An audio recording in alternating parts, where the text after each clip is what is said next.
Lembra quando prometeram pra gente que a inteligência artificial iria curar o câncer, salvar a Amazônia e organizar toda a nossa vida? Pois é, chegamos agora à metade de 2025 e, na minha experiência, o que ela faz de melhor é prender a gente nas telas. No episódio passado, te contamos sobre como as IAs aprenderam a criar imagens e como essa tecnologia acabou abrindo uma porta que ninguém consegue mais fechar. Junto às criações legítimas, começou a aparecer algo muito mais sério: material de abuso sexual infantil gerado por inteligência artificial. Os desenvolvedores dessas tecnologias, desde organizações sem fins lucrativos até grandes e pequenas empresas, ou não previram isso com precisão, ou não fizeram um bom trabalho para evitar completamente. O difícil é saber qual é o pior.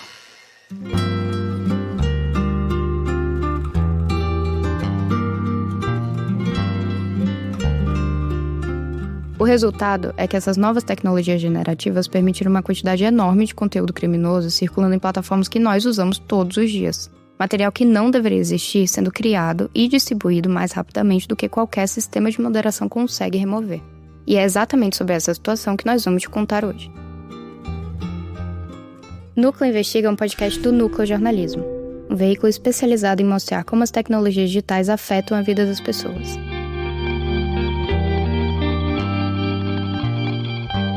Essa temporada faz parte de um projeto de investigação apoiado pelo Pulitzer Center, chamado Papel da IA no Abuso Infantil.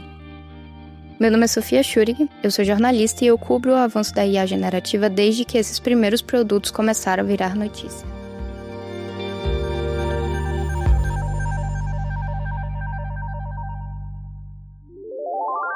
Salve, moçada! Aqui é Sérgio Espanholo, diretor executivo do Núcleo Jornalismo. Além das investigações e do jornalismo de impacto, o Núcleo também produz tecnologia. A principal é o Legislatec, uma ferramenta de monitoramento de documentos públicos, legislações e imprensa. Criamos essa ferramenta para uso interno, mas ficou tão boa que disponibilizamos para todo mundo, com plano gratuito ou pago. No Legislatec, você pode escolher palavras-chave e órgãos para monitorar, e a ferramenta avisa toda vez que aparecer algum documento com as suas preferências. Dá para testar de graça agora. Entra lá no legisla.tech. Tech é assim, com H no final. Valeu!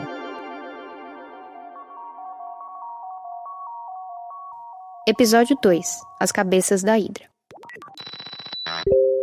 Todos os dias, milhões de pessoas ao redor do mundo usam o Telegram. No Brasil, o aplicativo ficou popular a partir de 2015, quando o WhatsApp foi bloqueado por uma decisão judicial. O bloqueio ele só durou 12 horas, mas foi o tempo suficiente para que 2 milhões de brasileiros baixassem o Telegram. O Telegram nasceu em 2013, criado pelos irmãos russos Nikolai e Pavel Durov. Eu acho que eu estou pronunciando certo. Eles venderam a ideia de um app mais livre, com mais privacidade, sem as amarras e os controles de governos ou grandes empresas. Por anos, o Telegram funcionou bancado com dinheiro do próprio Pavel Durov. Ele tinha ficado rico em 2011 ao vender por mais de 200 milhões de dólares a rede social VK, considerado o Facebook russo. Pavel apostava em manter o Telegram gratuito e seus usuários protegidos de interferências externas. Mas quase 10 anos depois, o jogo virou. Em 2022, o Telegram começou a vender anúncios, lançou a assinatura Premium com mais de 12 milhões de assinantes pagantes e passou a colaborar, ainda que pontualmente, com governos e o próprio judiciário. Em 2024, o próprio Pavel Durov revelou que a imprensa começou a ficar lucrativa. Boa parte do sucesso se deve ao fato que o Telegram deixou de ser apenas um app de mensagem para virar algo mais parecido com uma rede social. Grupos enormes, gigantescos, canais de distribuição, compartilhamento em massa e, claro, possibilidade de fazer automações. Esses recursos permitiram que qualquer um criasse e automatizasse a oferta de produtos, serviços dentro do próprio Telegram. Desde bots de previsão do tempo até rifas, cobranças e, claro, coisas muito mais perigosas. O Telegram está fora do ar desde essa última quarta-feira, quando o funcionamento foi suspenso por causa de uma decisão da Justiça. O aplicativo se recusou a integrar às autoridades alguns dados completos, como nome, telefone, CPF, enfim, sobre grupos neonazistas que compartilhavam todo o conteúdo nocivo dentro da plataforma. Justiça francesa prorroga a prisão do dono do Telegram por pornografia infantil e fraudes. Os crimes relacionados ao abuso e exploração sexual de menores de idade na internet continuam sendo um grave problema, segundo a organização não governamental SaferNet. O levantamento da entidade aponta que denúncias de grupos de canais do Telegram contendo esse tipo de conteúdo cresceram quase 80% no ano passado. O Telegram é amplamente utilizado para pornografia, de todo tipo. Imagens, vídeos, gifs de cunho consensual, não consensual, de fetiche, com atrizes conhecidas ou envolvendo prostituição. E claro, material de abuso sexual infantil, também conhecido como pornografia infantil. E aqui eu vou fazer uma pausa rápida para explicar o uso desses dois termos. O correto é material de abuso ou exploração sexual infantil, porque pornografia é um termo usado quando há consentimento. E não existe consentimento quando se trata de sexo e crianças. Mas em alguns momentos, vamos usar o termo pornografia infantil só para facilitar o entendimento, porque ainda é o termo mais usado entre as pessoas.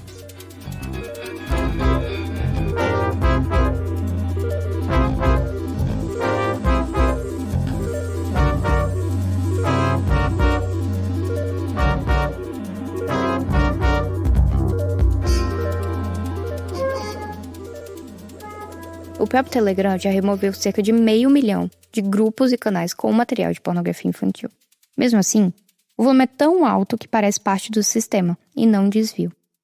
Investigo esses ambientes há alguns anos e posso afirmar, com a chegada das ferramentas de IA generativa, esse conteúdo criminoso começou a ficar ostensivo. Promoções e anúncios em grupos oferecendo acesso a geradores de pornografia criada por IA passaram a pipocar em vários cantos do Telegram. 2023 foi um ano decisivo. Foi quando a pornografia infantil artificial explodiu de verdade. Uma possível explicação entre especialistas é porque quem consome esse tipo de conteúdo sente menos culpa quando é gerado por IA. Afinal, não seria, teoricamente, uma pessoa real ali. Outro fator que impulsiona esse mercado é o preço, baixíssimo. No núcleo, a gente identificou no Telegram ao menos 23 bots, ou seja, ferramentas de troca de mensagem e criação de conteúdo automatizado, capazes de gerar imagens de exploração infantil com IA. E a gente só não achou mais porque paramos de procurar. Em muitos casos, as ferramentas trocavam cabeças de crianças por corpos adultos, mas algumas geravam conteúdo que preservava as características infantis. Isso é um indício de algo bem grave. Pode indicar a presença de imagens reais de crianças nos bancos de dados usados para treinar essas IAs. Alguns bots ofereciam serviços gratuitos, outros só cobravam valores irrisórios, coisas de R$10, R$20, para gerar lotes de imagens sob encomenda. Alguns vendiam pacotes mensais de acesso ilimitado. Tudo isso circulando em grupos tanto abertos, que qualquer um pode acessar, como grupos fechados, nos mesmos ambientes onde as pessoas trocam figurinhas de futebol ou até mesmo fazem apostas online. Em um dos casos que a gente encontrou, os usuários eram incentivados a criar cópias de um bot de deepfake capaz de gerar material de exploração sexual infantil com IA. Caso eles fizessem isso, e caso desse certo, esses usuários eram recompensados com créditos para gerar ainda mais imagens. Cada cópia do bot era vinculada a uma conta individual e poderia operar em vários idiomas: mandarim, inglês, português, usando os mesmos serviços de hospedagem. Durante a clonagem, os usuários enviavam arquivos próprios para criar as IAs personalizadas para conteúdos ilícitos. Alguém poderia, por exemplo, mandar 300 fotos de uma mesma pessoa e pedir para o bot replicar a aparência delas em posições sexuais ou comprometedoras. Depois de clonado, o link do bot poderia ser repassado para outros e cada nova interação gerava créditos. Isso produziu um sistema resistente a tentativas de derrubar essas ferramentas com moderação, ou até mesmo rastrear a sua origem. E foi aí que demos um nome para o que a gente estava investigando. Uma rede que se replica, se espalha, se reinventa, como a criatura da mitologia grega. Ela corta uma cabeça e nasce em duas no lugar. A gente chamou isso de Hidra e concluímos que o que alimenta essa Hidra é a omissão. A impressão que dá é que tudo isso só acontece porque a plataforma escolheu não agir. Falta investimento e moderação, faltam respostas à justiça brasileira, falta colaborar com o jornalista. O Telegram é uma plataforma com mais de 1 bilhão de usuários cadastrados. E no fim de 2024, menos de 100 pessoas na equipe.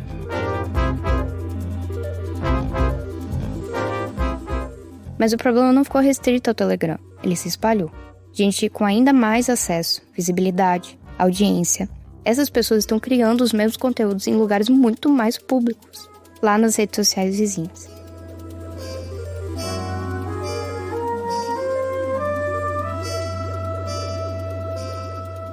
Muitos brasileiros gostam do Telegram, do Twitter, que agora é conhecido como X, do YouTube, mas quem reina mesmo aqui no Brasil é o Instagram. Estados Unidos, Donald Trump decidiu restringir os comentários em sua conta no Instagram.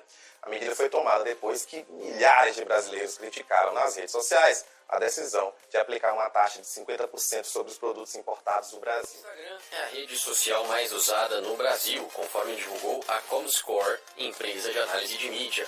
A plataforma da Meta teve uma média de 14 horas e meia mensais de uso pelo público brasileiro.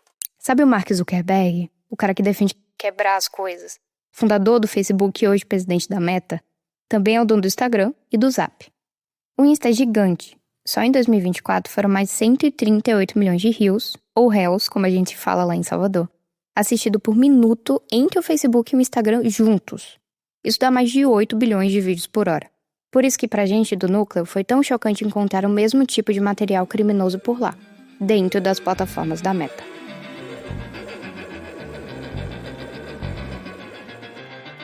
Imagine abrir o seu feed do Insta e receber a recomendação de perfil para seguir uma modelo de IA.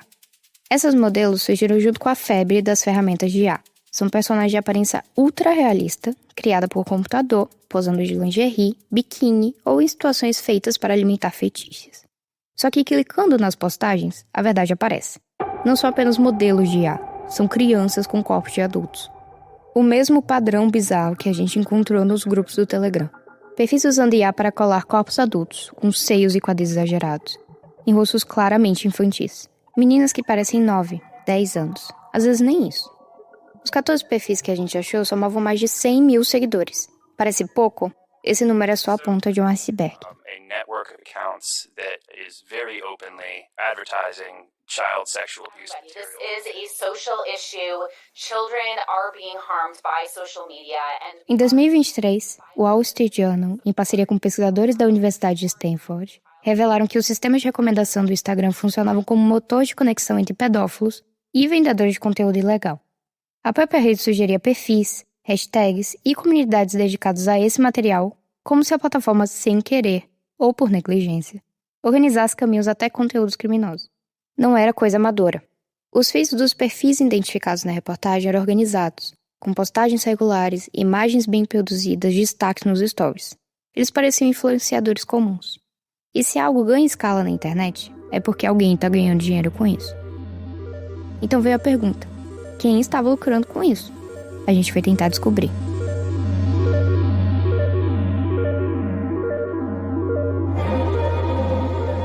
A resposta apareceu do jeito mais banal possível, com um link, num perfil público do Instagram. Por trás da conta, a gente caiu em um site com centenas de imagens de pornografia infantil geradas por IA. Foi aí que vimos uma das cabeças da Hydra. Desse site, o link levava direto para um grupo do Zap, com mais de 150 pessoas.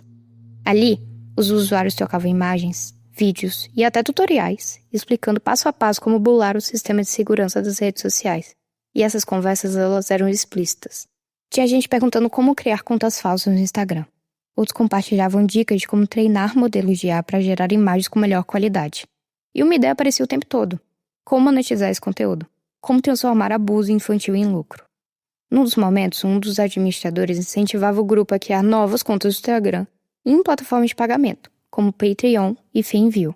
A frase foi direta: abram a conta, comecem a ganhar dinheiro. Um dos usuários então escreveu: não preciso que ninguém da minha vida real saiba que eu faço isso. Mas o mais chocante era que o dono do site e administrador do grupo usava o nome verdadeiro e o seu próprio número de telefone. As informações apontavam para uma pessoa de nacionalidade japonesa que vivia na Croácia, CEO de uma empresa de IA. A gente não pode revelar o nome dele aqui, só porque ele nunca confirmou que ele era o dono desse site, mas todos os caminhos levavam até ele. As conversas no grupo iam além da troca de imagens, eram discussões técnicas mesmo. Enquanto compartilhavam fotos de meninas em poses sexualizadas, eles também trocavam detalhes sobre proporções corporais, ângulos de câmera, iluminação, como se eles estivessem discutindo um design de um produto. Um deles dizia que precisava excluir metade das imagens que gerava porque não atingia um padrão estético que o grupo esperava. Outro, ele explicava que o segredo era entender como a IA respondia às instruções. Ele sugeriu brincar com estilos de câmera, testar iluminações, ler tutoriais, errar, tentar de novo. Tudo isso girando em torno de imagens que, embora gerados por IA, seguem sendo criminosas. Especialistas já afirmaram, repetidas vezes, que esse tipo de conteúdo é ilegal. Não só normaliza, como alimenta e estimula o abuso infantil no mundo real. conseguimos contato com o administrador do grupo. Mostramos para ele uma das imagens geradas ali dentro. Uma menina, claramente menor de idade, seminua, tirando a calcinha. A resposta dele foi: "Não lembro de todas as fotos, mas obrigado pelo aviso." Depois do contato, ele voltou no grupo e pediu para que os membros evitassem deixar as imagens com aparência tão jovem, como se o problema fosse só estético. Mas o estrago já estava feito. Quando a gente começou a fazer perguntas, o grupo e o site saíram do ar, em março de 2025.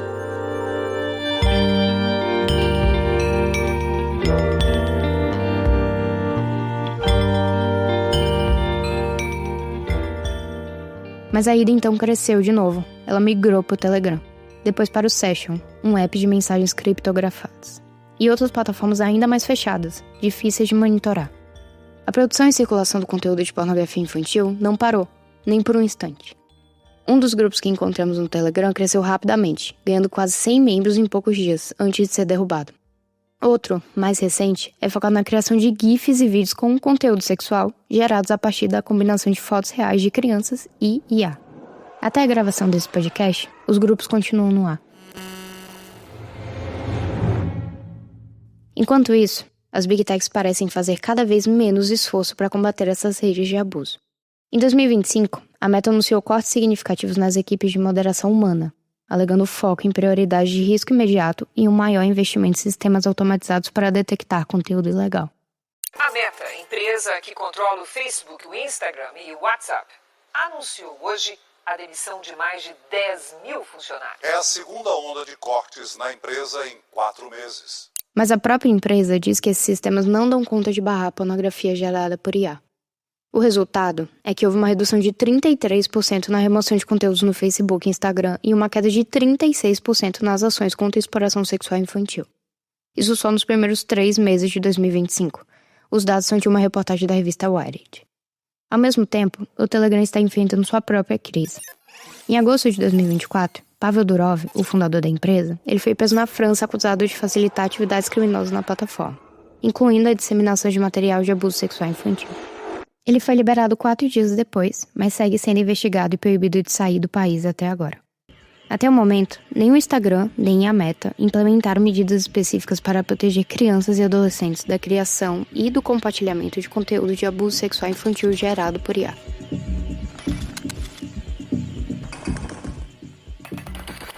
Um relatório de 2025 da Universidade de Stanford diz que as principais plataformas relatam material de abuso infantil para os órgãos responsáveis, como autoridades policiais ou judiciais, mas não informam se o conteúdo foi gerado por IA. O relatório foi feito a partir de entrevistas anônimas com funcionários.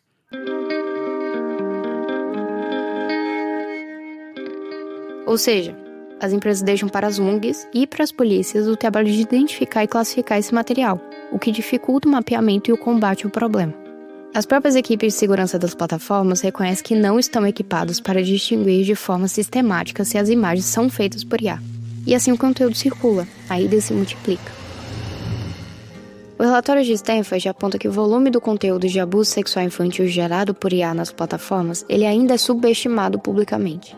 Enquanto as empresas seguem faturando com o tempo de tela dos usuários, seja lá o que eles estejam consumindo, as vítimas, muitas vezes crianças e adolescentes, continuam pagando o preço.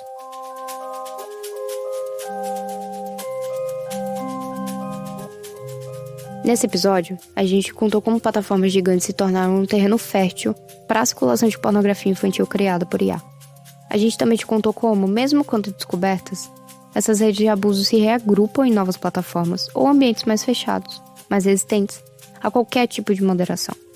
Mas se nas grandes plataformas a moderação já falha, imagina como seria viver numa internet onde tudo fosse assim. Uma terra digital sem lei, anônima e irreversível. E é exatamente sobre isso que a gente vai falar no próximo episódio.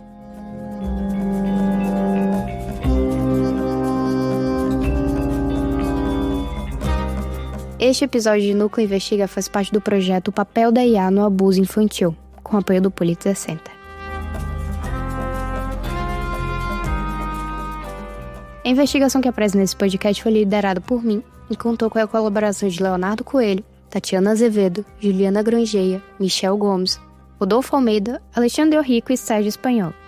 A estratégia de distribuição é de Jádio Drummond e Milena Giacomini. O roteiro foi feito por mim, por Sérgio Espanholo e por Alexandre Orrico. A produção, gravação e edição de som são da Trovão Mídia. Para acessar reportagens completas, documentos e fontes usados neste episódio, acesse nucleo.jor.br/investiga. Se você é alguém que você conhece encontrar conteúdos de abuso ou exploração sexual infantil, denuncie para a SafeNet Brasil através do site denuncie.org ou ligue para o Disque 100. É apenas digitar 100 no telefone.